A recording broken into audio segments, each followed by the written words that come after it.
पदे शीश झुकाऊं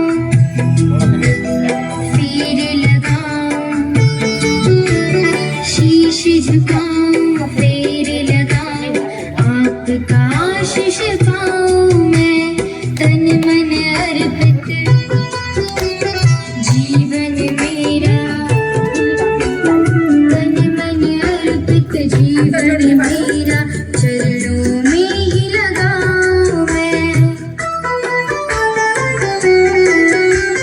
कर्ज है मुझ पर माता पिता का, कैसे उसे चुकाऊं मैं।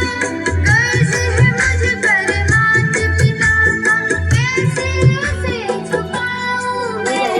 पूजन करूं मैं माता पिता का, निज संस्कृति अपनाऊं मैं।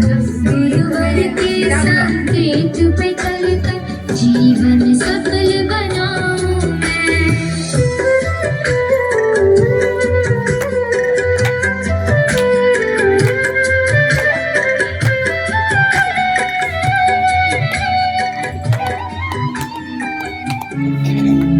तेणु आमे मध्य संकल्प करिबा कि निज माता पिता और गुरुजन को प्रतिदिन प्रणाम करिबा एवं तांकर